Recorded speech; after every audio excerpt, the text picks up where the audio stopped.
Balls. So balls is the safe word. Balls. If you're playing at home. I'll go on a 12-minute rant. So I'm Sean L. McCarthy. This is the Comix Comic at Comix. We're here live with J Oakerson. No, make that Big J Oakerson. Make that Big J Make Oakerson. that Big J I'm trying to stamp my name out there. Really? I'm trying to get sponsored by something else, big something. Big and Tall. You know, I tried to get Big and Tall to sponsor me for clothing. And they what? have 4 stores in the country, and they said no. I said, I'd wear your stuff on TV. They said no to me. You believe that? Why would they do such a I thing? don't know. I guess there's other fat celebrities who wear their stuff. Fat Albert? Fat Albert's a cartoon. When did you become officially Big J Oakerson? Well, Big J Oakerson? Yeah, officially. Officially was when I was in high school. I had another friend named Jay, and he was dating a girl, and to differentiate us, she called us Big J and Little J, and that's really what it was. And then I started doing comedy in wait a second. So the girl was dating Little J? Yeah. Okay. Sorry. Continue. When I started doing comedy, I did the first 2 years I did comedy was an all-black like comedy club circuit, and good luck trying to get a black host named Mugga or something like that to say Oakerson. So I just went with Big J. I thought it was easier. You play a lot of music festivals. Do you prefer, or go on the road? Do you prefer playing for musical crowds to comedy club crowds, or? No, I think what I do definitely works better in the comedy club environment, because I'm kind of long-winded and like storytelling. But you're an American storyteller. I am an American storyteller. Out on Comedy Central Records. Indeed it is. iTunes, check it out. $10, a bargain at any price. That was a good commercial. Thank you. Now the music festivals were cool because that is kind of my crowd. I do kind of tap into that market, definitely. But I mean, like 20,000 people who are waiting to see Rob Zombie isn't quite as fun as 20 people even who want to hear some jokes. And every music gig I ever did, like I'm always shanghaiing the audience. Like it's about 3 jokes in before any of them realize they go, wait, this guy's a comedian. and luckily if they're doing it enough though, I've started to get like a bit of a like a following in that community, so they do kind of like know and they're a little more prepared for it. But the comedy club is always where comedy's supposed to be. So the art still holds sway over you to the commerce and the rock and roll lifestyle. Oh, yeah. No, absolutely. A man of principle.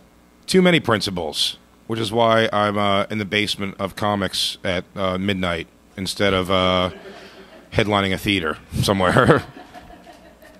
Well, we're going to have to change that. Let's do it. Let's do it tonight. We're going to turn it all around tonight. We're turning it around, people. If I could pinpoint when my life turned around, it would be this 7 minutes tonight. We're going to make it happen. We're going to turn a lot of heads up there. I'm guessing 200 to 300. It's going to go viral. It's going viral? It's going viral. Really? Yeah. Sweet. I have no viral videos out there. I'm terrible at Facebook, MySpace, and Twittering, so in the era of the Dane Cook self-promotion, that's where I fall short. But, you know, I just try to be funny and witty as much as possible, and bring it to the people. That's why I did the music tours. Really was to kind of like bring it like to that crowd, kind of in hopes that then they would kind of come to me in the comedy club environment. So it's it's an experiment, kind of waiting to see what happens with it, and hopefully it's working. Like definitely, when I go on the road now, it's like I see there's a presence from those tours and stuff, and I'd like to do it again if possible because it's a lot of fun. I mean, being a rock star is 1,000 times cooler than being a comedian on any level. Unfortunately, I have no musical talent. If I was hotter, I would play the tambourine like Stevie Nicks. But rock stars also want to be comedians still.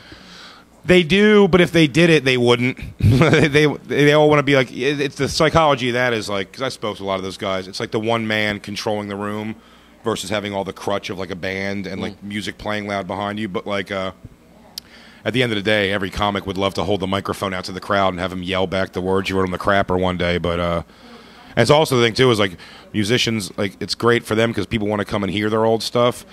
And when you're a comic and someone walks up to you and go, "Are you doing the bit about blah blah blah?" You're like, "Well, now I'm not because you've already heard it, and why would you want to hear it again?" Unless we can come up with a catchphrase for you that you can then take the microphone and go, "Yeah, I want to work on a catchphrase. If it ain't Big, it ain't Jay." Hey! Well, thanks a lot, Big J. Appreciate you. Stop by. Thank you, man. Oh, we gotta get close. We gotta. Oh yeah. You can sit on my lap. It makes it hilarious. Every night, I know I'm going to turn it all around. Tomorrow's jogging, push-ups, and salads, And then what's open at 3 in the morning? Cheesesteaks. And that's how I live. This got more depressing than funny, didn't it? Can you help me, Sean? I'm sure. I'm going to try. Can you help me? I'm going to try. I'm going to try.